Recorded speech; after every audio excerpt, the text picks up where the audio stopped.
We are a rescue center aimed at the conservation. Conservation and hopefully rehabilitation of our animal population, not just here in the Philippines, but the rest of the world as well. Are you ready to meet your first animal ambassador?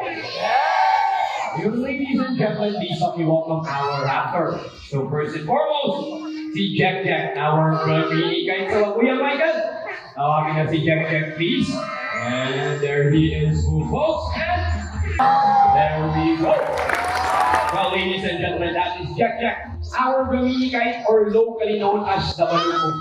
Dominicites practice what we call kleptoparasitism. Kleptoparasitism is when animals are highly opportunistic and will steal food from other animals, ladies and gents. As most predator animals have forward-facing eyes as it provides them a better depth of perception, while most prey animals have side-facing eye pupils as it provides them a wider field of view. Now, ladies and gentlemen, let's give a round of applause. Please, there we go. Now, folks, let's meet our next animal ambassador. And our next animal ambassador are known as clumsy birds. The Philippine Great Hornbill. Now see Mr. Bill. And come here now, boy. There he is, folks. Now, ladies and gentlemen, that is Mr. Bill, our Philippine Great Hornbill. And syempre, we also got JJ, Mr. Bill's younger brother. I can see that they have very long and beautiful eyelashes. So, there we go, JJ. Say hello to the audience up front. 1, 2, 3. Yun, that's what we want, and that's what our hornbills need to, folks. So, ready, Mr. Bill? JJ. Audience, ready your phones. Mabilis at talagang fly in the count of 3. 1, 2, 3. And there it is, folks, the aerial acrobatics of our very own hornbills. Now, ladies and gentlemen, that is their natural behavior. Out in the wild, in order for them to find their perfect partner, they will need to catch the most fruits or the most insects in order to impress the most females. Now, let's see one more time. Look, we have Sayade, we have Gucci, Mr. Bell, JJ, and again, audience, fly at the count of 3. 1, 2, 3. Bold and colorful in order for them to stand out to the opposite sex.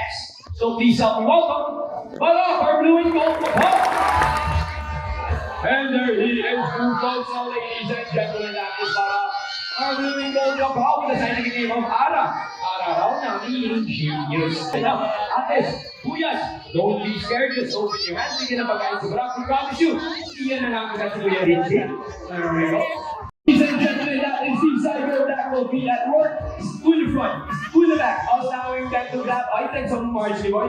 Right, left, and Papa, good boy, Barak. Now, Barak now. Wait, everyone, bye-bye, please. Barak, bye-bye. Okay, bye-bye. Uy, grado ba? Uy, bye-bye.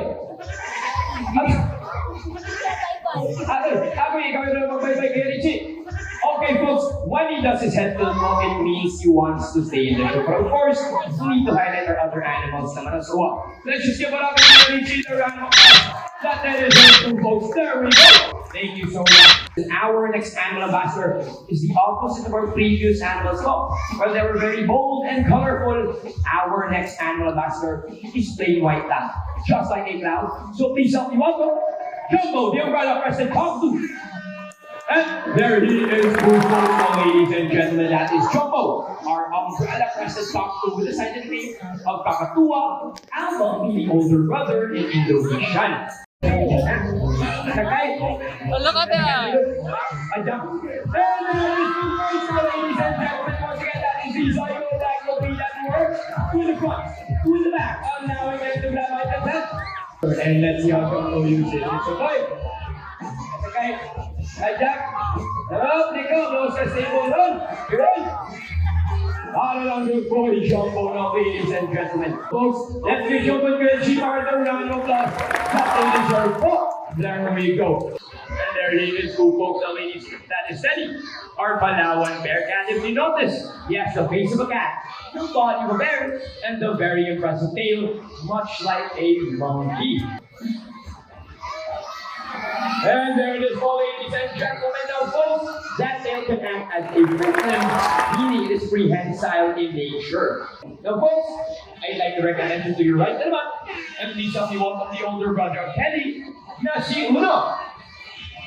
And there he is, two folks. So once again, that is Uno, our Palawan bear cat. Now, with his hind legs, Uno is capable of...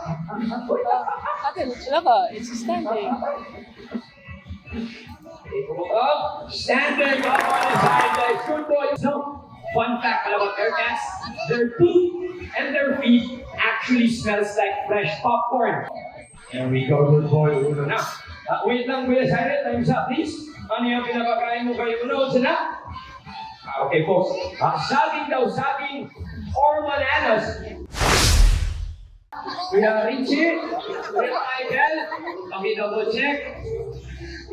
Ayan yung mga actors. Ayun, very good. Now, ladies and gentlemen, it's your neck.